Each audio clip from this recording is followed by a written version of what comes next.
Welcome है friends हमारे YouTube channel mission nursing में। फ्रेंड्स बहुत ही महत्वपूर्ण क्वेश्चन है जो कि आने वाली सभी परीक्षाओं के लिए वेरी वेरी इंपॉर्टेंट है। तो फ्रेंड्स बिल्कुल भी वीडियो को स्किप ना करें और पूरा वीडियो लास्ट तक देखें। फ्रेंड्स सभी क्वेश्चन प्रीवियस ईयर में पूछे गए हैं और मोस्ट रिपीटेड क्वेश्चन है।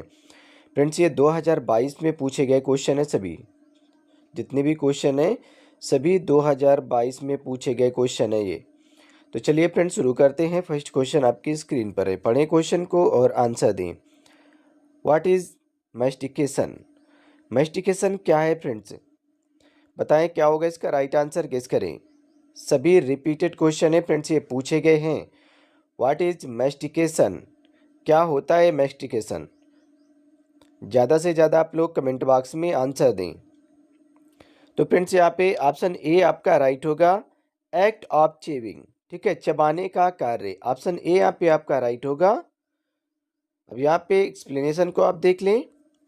मैस्टिकेशन चबाने का कार्य है। यह वह प्रक्रिया है जिसके द्वारा भोजन को दांतों से कुचलकर पीस लिया जाता है। यह पाचन का पहला चरण होता है फ्रेंड्स, और यह एंजाइमों द्वारा अधिक कुशल ब्रेक डाउन की अनुमति देने के लिए खाद्य पदार्थों के सतह के क्षेत्र को बढ़ाता है। चबाने की प्रक्रिया के दौरान भोजन को गाल और जीभ द्वारा दांतों के बीच पीसने के लिए रखा जाता है। चलिए फ्रेंड्स अगला क्वेश्चन है question number 2।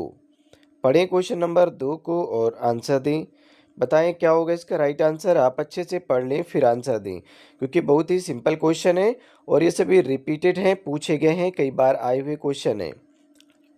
Which health education should be given to prevent the urinary tract infection? मूत्र पथ के संक्रमण को रोकने के लिए कौन सी स्वास्थ्य शिक्षा दी जानी चाहिए? यूटीआई इन्फेक्शन को रोकने के लिए फ्रेंड्स कौन सी स्वास्थ्य शिक्षा दी जानी चाहिए? बहुत ही अच्छा क्वेश्चन है। बताएं क्या होगा इसका राइट आंसर। सिंपल क्वेश्चन है फ्रेंड्स, ज़्यादा से ज़्यादा आप लोग कमेंट बॉक्स में आंसर दें। ठीक है, ये सभी 2022 में पूछे गए क्वेश्चन है। एएनएम में 2022 में पूछे गए क्वेश्चन है फ्रेंड्स। बताएं क्या होगा इसका राइट आंसर। आप अच्छे से पढ़ लें फिर आंसर दें। मूत्र पत्र के संक्रमण को रोकने के लिए कौन सी स्वास्थ्य शिक्षा दी जानी चाहिए? Hold the urine as much as possible. जितना हो सके मूत्र को रोकना चाहिए, बिल्कुल गलत है। ठीक है, do not wash the private part. Private part को ना धोएं, ये भी बिल्कुल गलत है। Do not hold the urine for long time. लंबे समय तक मूत्र को रोक कर ना रखें। आपका सी नंबर बिल्कुल राइट है। ठीक है, लंबे समय तक मूत्र को रोक कर नहीं रखना चाहिए। ऑप्शन सी यहाँ पे राइट होगा। अब यहाँ पे आप एक्सप्लेनेशन को देख लें कि मूत्र पथ के संक्रमण को रोकने के लिए लंबे समय तक मूत्र को रोक कर नहीं रखना चाहिए। ठीक है, जिससे क्या हो जाता है फ्रेंड्स, अगर लंबे समय तक आप पेशाब को रोकते हैं, यूरिन को रोकते हैं, तो क्या होता है कि यूटीआई इन्फेक्शन होने का खतरा बढ़ जाता है। लंबे समय तक मूत्र को रोक कर रखने से यूटीआई अर्थात यूरिनरी ट्रैक्ट इन्फेक्शन होता है, जो कि बैक्टीरिया के संक्रमण के कारण होता है। ठीक है, ये बैक्टीरिया मूत्र को लंबे समय तक रोक कर रखने के कारण पनपते हैं। यूरिनरी ट्रैक्ट के द्वारा शरीर में घुसकर ब्लैडर व किडनी को नुकसान पहुंचाते हैं, जिससे मूत्र पथ अर्थात संक्रमण हो जाता है, मूत्र मार्ग में संक्रमण हो जाता है। और ये फ्रेंड्स किस बैक्टीरिया के कारण होता है? तो एशेरिस्किया कोलाई के कारण होता है। ठीक है, एशेरिस्किया कोलाई नामक बैक्टीरिया के कारण यूटीआई इन्फेक्शन होता है फ्रेंड्स, और ये ग्राम निगेटिव बैक्टीरिया के कारण होता है। चलिए फ्रेंड्स क्वेश्चन नंबर 3, पढ़ें क्वेश्चन नंबर 3 को और आंसर दें। आप अच्छे से पहले पढ़ लें फिर आंसर दें। सभी क्वेश्चन रिपीटेड है और ये सभी पूछे गए क्वेश्चन है। Due to improper skin hygiene what happens that causes skin infection? अनुचित त्वचा स्वच्छता के कारण ऐसा क्या होता है जिससे त्वचा में संक्रमण हो जाता है फ्रेंड्स?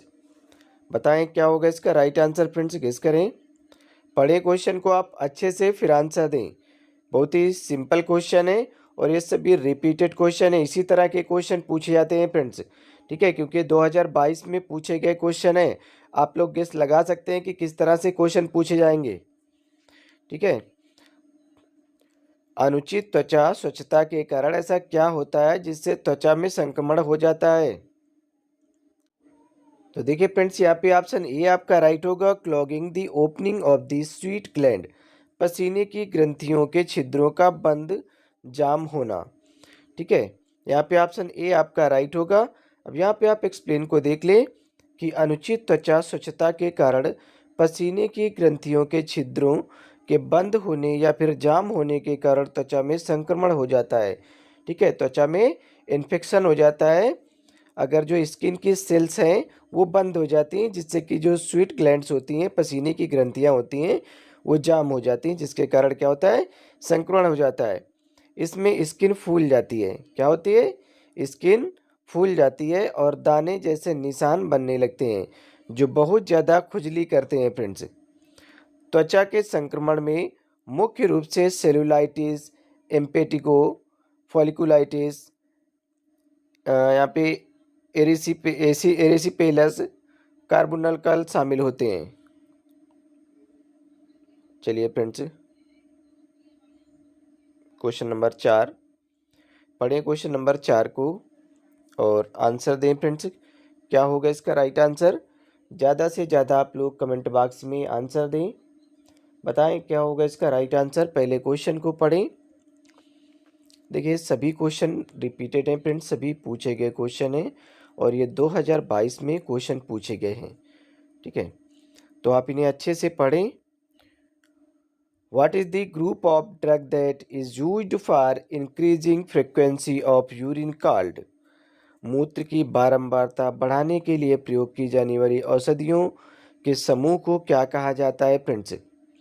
ठीक है, कौन सी औषधियों का समूह है जो मूत्र की बारंबारता को बढ़ाता है, मतलब कि बार बार पेशाब या मूत्र यूरिन को त्याग करने के लिए आपको प्रेरित करता है, बढ़ाता है। तो बताएं फ्रेंड्स, क्या होगा इसका right answer? What is the group of drug that is used for increasing frequency of urine called? तो फ्रेंड्स, इसे डायूरेटिक कहा जाता है। ठीक है, ऑप्शन ए यहाँ पे आपका राइट होगा, इसे डायूरेटिक्स कहा जाता है। अब यहाँ पे एक्सप्लेनेशन को आप देख लें। मूत्र की बारंबारता बढ़ाने के लिए प्रयोग की जाने वाली औषधियों को, जो औषधियों का समूह होता है फ्रेंड्स, ठीक है, उनको मूत्रवर्धक अर्थात डायूरेटिक्स कहा जाता है। ये हानिकारक विषाक्त पदार्थों और रोगजनकों को बाहर निकालने में मदद करती हैं। मूत्र पथ के संक्रमण और सभी प्रकार की सूजन से राहत दिलाने के लिए ये फायदेमंद होती हैं फ्रेंड्स। ठीक है फ्रेंड्स, अगर कोई भी कैंडिडेट जो कि ऑनलाइन क्लास लेना चाहता है तो हमारे इस नंबर पे कांटेक्ट कर सकता है, 7985473042। ठीक है, आप इस नंबर पे कांटेक्ट कर सकते हैं। अगर आप पीडीएफ परचेज करना चाहते हैं तो भी फ्रेंड्स आप हमारे इसी नंबर पे कांटेक्ट करेंगे। फ्रेंड्स, हमारी जो पीडीएफ है वो आपको 199 रुपये में प्रोवाइड कर दी जाएंगी। ठीक है, आपको 199 रुपये में सभी पीडीएफ प्रोवाइड कर दी जाएंगी, जो कि 350 प्लस पीडीएफ होंगी। 350 प्लस पीडीएफ होंगी, जो कि फ्रेंड्स हिंदी और इंग्लिश दोनों भाषाओं में होंगी और विद एक्सप्लेनेशन के साथ में होंगी। ये सभी राज्यों के लिए है फ्रेंड्स। एएनएम की अगर आप तैयारी कर रहे हैं किसी भी राज्य से तो फ्रेंड्स आपके लिए बहुत ज़्यादा हेल्पफुल साबित होंगी। चलिए फ्रेंड्स, पढ़ें क्वेश्चन को और आंसर दें। बताएं फ्रेंड्स, क्या होगा इसका right answer? Question number 5, which is not one of the objectives of first aid? कौन सा प्राथमिक चिकित्सा के उद्देश्यों में से एक नहीं है? बताएं फ्रेंड्स, क्या होगा इसका right answer? Which is not one of the objectives of first aid, कौन सा प्राथमिक चिकित्सा के उद्देश्यों में से एक नहीं है? ऑप्शन आपकी स्क्रीन पर है, गेस करें फ्रेंड्स, क्या होगा इसका राइट आंसर? तो फ्रेंड्स, यहाँ पे ऑप्शन ए आपका राइट होगा, टू प्रोलॉन्ग दी ट्रीटमेंट, उपचार को लंबा करने के लिए। ठीक है, ए नंबर यहाँ पे आपका राइट होगा, उपचार को लंबा करने के लिए। ठीक है, अब यहाँ पे आप एक्सप्लेन को देख लें कि उपचार को लंबा करने के लिए प्राथमिक चिकित्सा के उद्देश्यों में से एक नहीं है। प्राथमिक चिकित्सा के उद्देश्य घायल या पीड़ित व्यक्ति की जान बचाना, उपचार को जल्दी करना, जीवन की रक्षा करना, स्वस्थ होने को बढ़ावा देना। ठीक है, चलिए फ्रेंड्स, क्वेश्चन नंबर 6 पढ़ें क्वेश्चन नंबर 6 को और आंसर दें। बताएं क्या होगा इसका right answer? What is the type of wound occurred from sharp instruments called? नुकीले उपकरणों से लगने वाला घाव इसे क्या कहा जाता है फ्रेंड्स? बताएं क्या होगा इसका राइट आंसर। ज़्यादा से ज़्यादा आप लोग कमेंट बॉक्स में आंसर दिया करें फ्रेंड्स, ठीक है, ताकि ये भी तो पता चले कि आपकी तैयारी कैसी है। What is the type of wound occurred from sharp instrument called? नुकीले उपकरणों से लगने वाले जो घाव होते हैं उन्हें क्या कहा जाता है? तो देखिए फ्रेंड्स, यहाँ पे ऑप्शन ए आपका राइट होगा, इनसाइड वाउंड, चीरा घाव। ठीक है, ऑप्शन ए यहाँ पे आपका राइट होगा। अब यहाँ पे एक्सप्लेनेशन को देख लें कि नुकीले उपकरणों से लगने वाले घाव को चीरा घाव अर्थात इनसाइड वाउंड कहा जाता है। इसमें भारी रक्तस्राव होता है क्योंकि कई जगहों को सीधे काट दिया जा सकता है। इसमें स्नायु बंधन और टेंडन जैसी कनेक्टिंग संरचनाएं भी शामिल हो सकती हैं फ्रेंड्स। इसमें स्नायु बंधन और टेंडन जैसी कनेक्टिंग संरचनाएं भी शामिल हो सकती हैं। चलिए 7 नंबर क्वेश्चन है, पढ़ें 7 नंबर क्वेश्चन को। देखिए बहुत ही सिंपल क्वेश्चन है, आप लोग जितना हो सके ज़्यादा से ज़्यादा कमेंट बॉक्स में आंसर देंगे। The child from birth till the age of 1 year is called. जन्म से 1 वर्ष की आयु तक के जो बच्चे हैं इन्हें क्या कहा जाता है फ्रेंड्स? ऑप्शन आपके स्क्रीन पर हैं, गेस करें। ज़्यादा से ज़्यादा फ्रेंड्स आप लोग कमेंट बॉक्स में आंसर दें। The child from birth till the age of 1 year is called. जन्म से 1 वर्ष की आयु तक के जो बच्चे होते हैं उन्हें क्या कहा जाता है फ्रेंड्स? गेस करें, बताएं क्या होगा इसका राइट आंसर। तो देखिए फ्रेंड्स, यहाँ पे बी नंबर आपका राइट होगा, इन्फेंट कहा जाता है। ठीक है, बी नंबर यहाँ पे राइट है, इन्फेंट। यहाँ पे एक्सप्लेन को देख लें कि जन्म से 1 वर्ष तक के बच्चे को शिशु अर्थात इन्फेंट कहा जाता है, जबकि जन्म से शुरू, ठीक है, जन्म से शुरू के 4 सप्ताह अथवा 1 माह का समय नियोनेट होता है। जन्म से 1 वर्ष तक के बच्चे को इन्फेंट अर्थात शिशु कहा जाता है, जबकि जन्म से शुरू के 4 सप्ताह अथवा 1 महीने का अगर बच्चा है तो उसे नियोनेट कहा जाता है। और जन्म से 10 दिनों तक का जो समय होता है, ठीक है, उसे नवजात कहा जाता है, न्यूबॉर्न। तथा जन्म से 1 वर्ष से 3 वर्ष तक के समय को टोडलर कहा जाता है फ्रेंड्स। ठीक है, अगर जो आपका बच्चा है वो 1 से 3 वर्ष तक का बच्चा है, ठीक है, 3 ईयर का है, तो इसे टोडलर कहा जाएगा। और जन्म से 10 दिनों के बच्चे को न्यूबॉर्न कहा जाता है, नवजात। ठीक है, क्योंकि देखिए क्वेश्चन पूछा जाता है, इससे कई क्वेश्चन एक ही उससे कई क्वेश्चन बन गए हैं। आप लोग बहुत ज़्यादा इसे अच्छे से ध्यान में रखें क्योंकि कन्फ्यूजन पैदा कर देता है। तो आप लोग ध्यान में रखें क्योंकि क्वेश्चन पूछे जाते हैं फ्रेंड्स। चलिए क्वेश्चन नंबर 8 है, पढ़ें क्वेश्चन नंबर 8 को और आंसर दें। आप अच्छे से पढ़ लें फिर आंसर दें क्वेश्चन नंबर 8 को। What should be done at home to prevent drowning of child. बच्चे को डूबने से बचाने के लिए घर पर क्या करना चाहिए? बताएं फ्रेंड्स क्या होगा इसका राइट आंसर, गेस करें। पढ़ें क्वेश्चन को, बच्चे को डूबने से बचाने के लिए घर पर क्या करना चाहिए? बताएं फ्रेंड्स। देखिए सभी सिंपल क्वेश्चन है, सभी रिपीटेड हैं, कई बार आए हुए क्वेश्चन है, पूछे गए हैं। तो आप लोग जितना हो सके आंसर को गेस करें। देखिए यहाँ पे keep tightly close all the water storage places. कहा जा रहा है कि जितने भी वाटर स्टोरेज प्लेसेस हैं जहाँ पे आप पानी को इकट्ठा करके रखते हैं उनको कस के बंद करके रखें। ठीक है, सभी जल भंडारण स्थानों को कसकर बंद कर दें। ठीक है, ताकि बच्चों की पहुंच से वो दूर रहें और बच्चे उनमें डूब ना सकें। बच्चे को डूबने से बचाने के लिए घर पर सभी जल भंडारण स्थानों को कसकर बंद करके रखना चाहिए। फ्रेंड्स अगर कोई भी कैंडिडेट जो कि ऑनलाइन क्लास लेना चाहता है तो हमारे इस नंबर पे कांटेक्ट कर सकता है, 79 85 47 30 42। ठीक है, चलिए फ्रेंड्स क्वेश्चन नंबर 9 है, पढ़ें क्वेश्चन नंबर 9 को। Which of the following is the non communicable disease in India. निम्नलिखित में से कौन सा भारत में गैर संचारी रोग है? बताएं भाई क्या होगा इसका राइट आंसर। जितना हो सके आप लोग कमेंट बॉक्स में आंसर दें। ज़्यादा से ज़्यादा आप लोग कमेंट बॉक्स में आंसर देंगे। बताएं क्या होगा इसका राइट आंसर। निम्नलिखित में से कौन भारत में गैर संचारी रोग है? गेस करें फ्रेंड्स। देखिए यहाँ पे बी नंबर आपका राइट होगा, कैंसर। ठीक है, जो कैंसर है ये एक गैर संचारी रोग है। अब यहाँ पे आप एक्सप्लेन को देख लें कि कैंसर भारत में गैर संचारी रोग है। गैर संचारी रोग ऐसी दीर्घकालिक बीमारियां हैं जो एक व्यक्ति से दूसरे व्यक्ति में नहीं फैलती हैं। गैर संचारी का मतलब क्या होता है फ्रेंड्स, कि वो बीमारियां जो एक व्यक्ति से दूसरे व्यक्ति में ना फैलें, वो फ्रेंड्स क्या होती हैं? गैर संचारी बीमारियां होती हैं। जैसे कि फ्रेंड्स डायबिटीज, कैंसर, ये फ्रेंड्स क्या होती हैं कि एक व्यक्ति से दूसरे व्यक्ति में नहीं फैलती हैं। जैसे कि फ्रेंड्स कैंसर हो गया, मधुमेह हो गया, हृदय रोग हो गया। जबकि फ्रेंड्स संचारी रोग तेजी से संक्रमण करते हैं। ठीक है फ्रेंड्स, जो संचारी रोग होते हैं ये क्या करते हैं? तेजी से संक्रमण करते हैं तथा एक व्यक्ति से दूसरे व्यक्ति में अति शीघ्र फैलते हैं। जैसे कि मलेरिया हो गया, टाइफाइड हो गया, चेचक हो गया, इन्फ्लुएंजा हो गया। ठीक है, इन्फ्लुएंजा, टीबी, कुष्ठ रोग, हैजा, ये सभी क्या है? संचारी रोग हैं, कम्युनिकेबल डिसीज हैं। और नॉन कम्युनिकेबल डिसीज में क्या आते हैं? जैसे कि आपने अभी देखा है, कैंसर, मधुमेह, हृदय रोग, ये सभी नॉन कम्युनिकेबल डिसीज हैं। ठीक है, गैर संचारी रोग हैं। चलिए फ्रेंड्स, पढ़े क्वेश्चन को। 10 नंबर क्वेश्चन है, आप पढ़ लें अच्छे से फिर आंसर दें। बताएं क्या होगा इसका राइट आंसर। 10 नंबर क्वेश्चन को पढ़ें।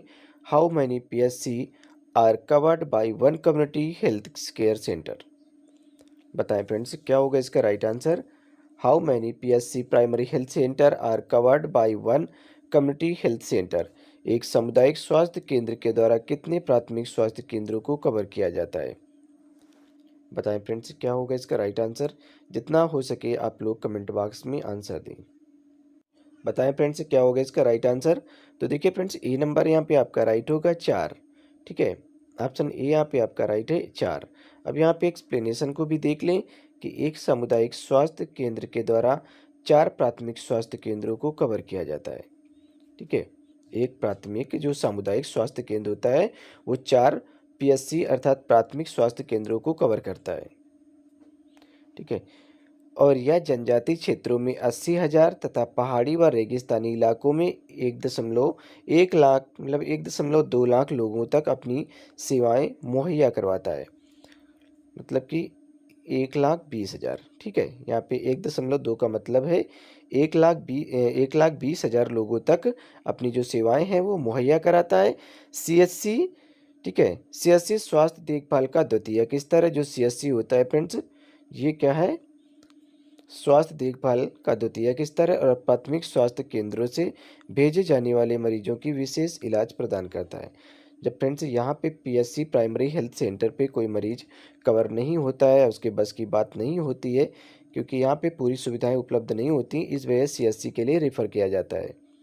ठीक है, जो सामुदायिक स्वास्थ्य केंद्र होते हैं उनके लिए रेफर किया जाता है। चलिए क्वेश्चन नंबर 11 है फ्रेंड्स, पढ़ लें क्वेश्चन नंबर 11 को और आंसर दें। बताएं क्या होगा इसका राइट आंसर। गेस करें फ्रेंड्स, क्वेश्चन को पढ़ें अच्छे से और आंसर दें। In which age shame and doubt develops in the child according to Erikson?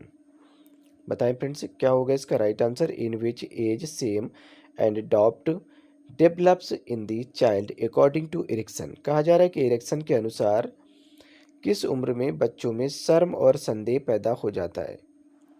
बताएं फ्रेंड्स। ठीक है, ये एरिक्सन के अनुसार बात की जा रही है। ठीक है, अकॉर्डिंग टू एरिक्सन, एरिक्सन के अनुसार किस उम्र में बच्चे में शर्म और संदेह पैदा हो जाता है? आप लोग आंसर दें कमेंट बॉक्स में, क्योंकि सभी 2022 में पूछे गए क्वेश्चन है फ्रेंड्स। तो आप लोग इससे ये भी अंदाज़ा लगा सकते हैं कि किस तरह से क्वेश्चन आते हैं। ठीक है, एएनएम में किस तरह के क्वेश्चन पूछे जाते हैं। तो देख लें फ्रेंड्स, यहाँ पे ऑप्शन ए आपका राइट होगा। 1 से 3 वर्ष के जो बच्चे होते हैं, ठीक है, उनमें शर्म और संदेह पैदा हो जाता है। एक्सप्लेनेशन को आप देख लें कि एरिक्सन के अनुसार 1 से 3 साल की उम्र के बच्चों में शर्म और संदेह पैदा हो जाता है। स्वायत्तता बनाम शर्म और संदेह एरिक्सन के मनोसामाजिक विकास के चरणों का दूसरा चरण है। यह अवस्था 18 महीने की उम्र से लेकर 2 या 3 साल की उम्र के बीच होती है। एरिक्सन के अनुसार इस स्तर पर बच्चे आत्मनियंत्रण की अधिक भावना को विकसित करने पर केंद्रित होते हैं।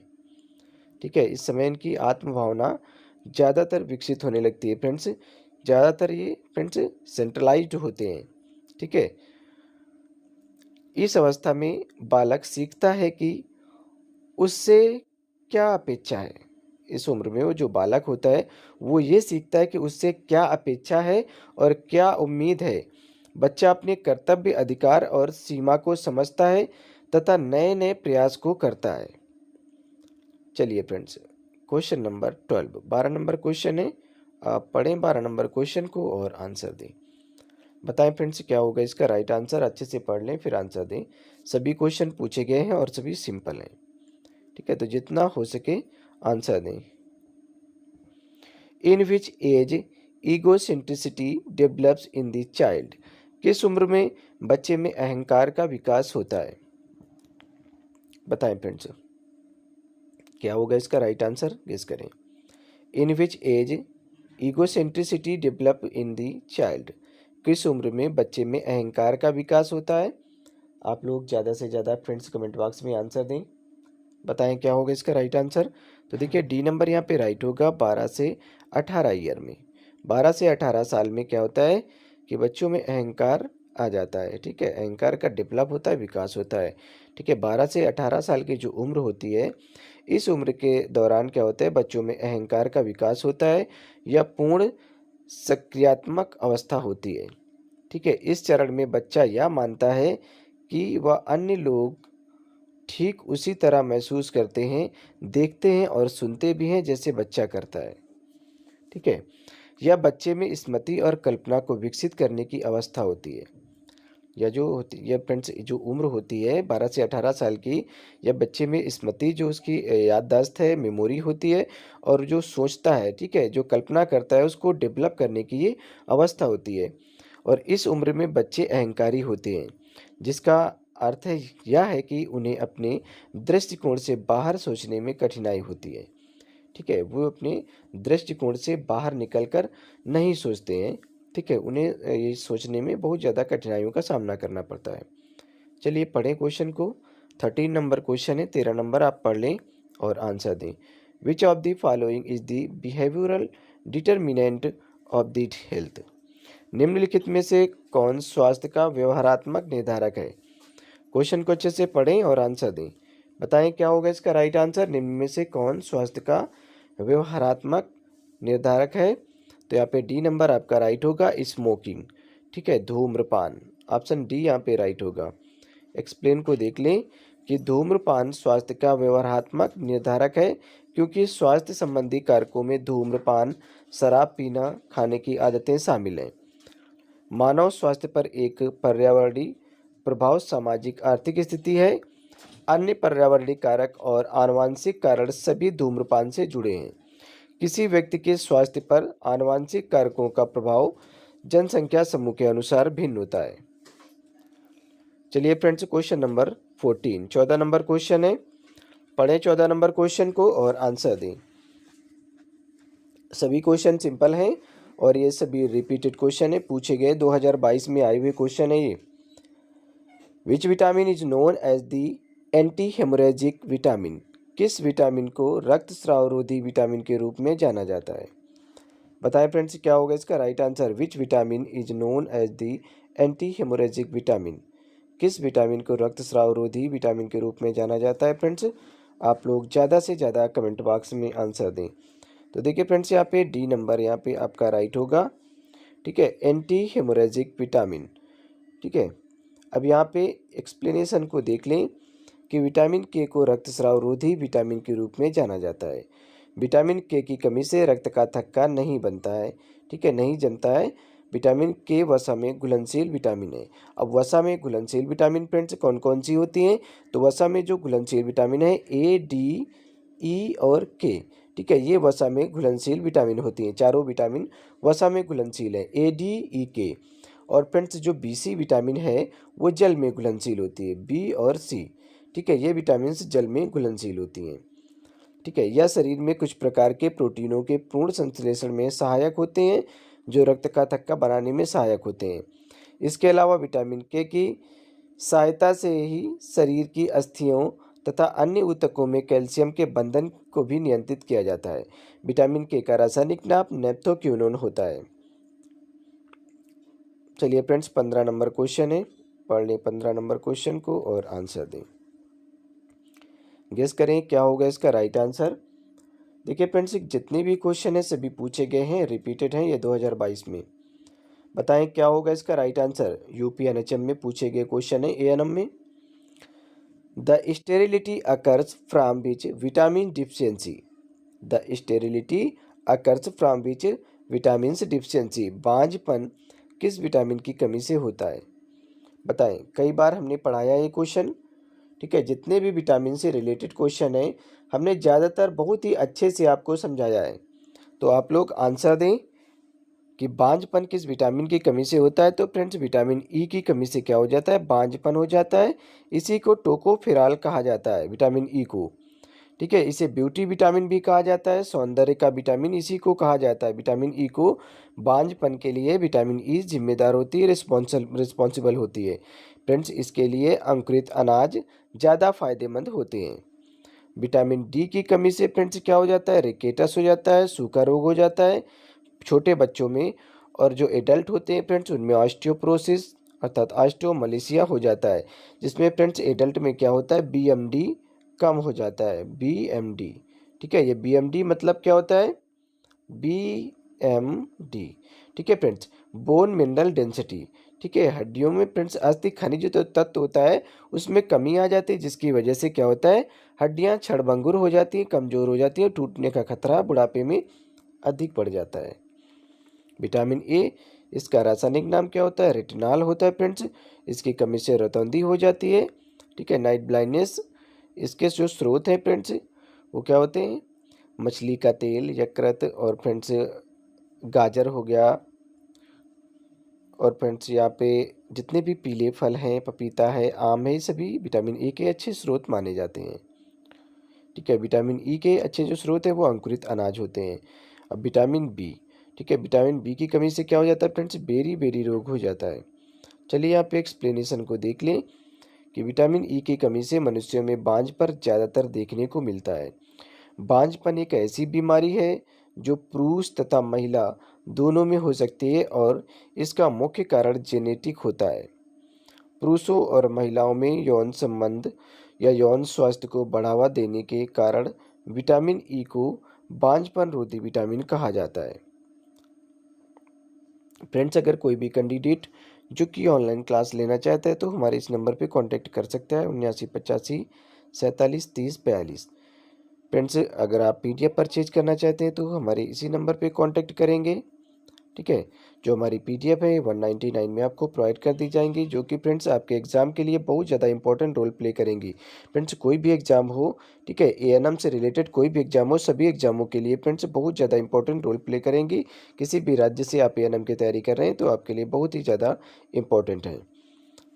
चलिए फ्रेंड्स, पढ़ें क्वेश्चन को। Which disease is caused by the deficiency of vitamin D. Vitamin D की कमी से कौन सा रोग हो जाता है। तो अभी आपने पढ़ा है कि विटामिन डी की कमी से क्या हो जाता है फ्रेंड्स, ऑस्टियोपोरोसिस हो जाता है, ऑस्टियोमलेशिया हो जाता है। ठीक है, ऑप्शन सी यहाँ पे आपका राइट होगा। क्या हो जाता है, ऑस्टियोमलेशिया, जिसी को ऑस्टियोपोरोसिस कहा जाता है। अब यहाँ पे देख ले, अन्य विटामिन भी दी गई हैं। पेलाग्रा, ये फ्रेंड्स नियासिन जिसे कहा जाता है, विटामिन बी3 की कमी से होता है। विटामिन बी3, बेरी बेरी विटामिन बी1। ठीक है, ऑस्टियोपोरोसिस जो होता है विटामिन डी की कमी से, नाइट ब्लाइंडनेस विटामिन ए की कमी से हो जाता है। ठीक है, अब यहाँ पे ऑस्टियोमलेशिया की बात आई तो आप इसे ऑस्टियोमलेशिया को देख ले कि विटामिन डी की कमी से ऑस्टियोमलेशिया अर्थात रोग हो जाता है फ्रेंड्स, ऑस्टियोपोरोसिस हो जाता है। हड्डियों के कमजोर होने को ऑस्टियोमलेशिया कहा जाता है। ऑस्टियोमलेशिया वयस्कों में हड्डियों के मुलायम होने को भी कहा जाता है फ्रेंड्स। ठीक है, जो वयस्क होते हैं, एडल्ट होते हैं, उनमें हड्डियां मुलायम हो जाती हैं, इसको ऑस्टियोमलेशिया कहा जाता है। बच्चों में इस रोग को रिकेटस कहा जाता है। ऑस्टियोमलेशिया का मुख्य कारण विटामिन डी की कमी, कम अवशोषण होता है। विटामिन डी का अगर कम अवशोषण होता है तो फ्रेंड्स क्या होता है कि हड्डियाँ कमज़ोर होने लगती हैं, क्योंकि विटामिन डी हड्डी की संरचना के निर्माण के लिए आवश्यक है। ठीक है, विटामिन डी और कैल्शियम हड्डी के निर्माण के लिए बहुत ज़्यादा आवश्यक है फ्रेंड्स। तो ये हमारा फ्रेंड्स लास्ट क्वेश्चन था। ठीक है, अगर फ्रेंड्स वीडियो में कोई भी दिक्कत हो, अगर आपको नहीं समझ में आया हो कहीं भी, तो फ्रेंड्स आप हमें कमेंट बॉक्स के माध्यम से बता सकते हैं। ठीक है, आपको एडवांस रिप्लाई दिया जाएगा, या फिर फ्रेंड्स हमारे व्हाट्सएप नंबर पे भी आप बता सकते हैं 79 85 47 30 42। आप इस नंबर पे भी आप क्वेश्चन अपना पुटअप कर सकते हैं। तो चलिए फ्रेंड्स, मिलते हैं नेक्स्ट वीडियो, तब तक के लिए bye bye and take care.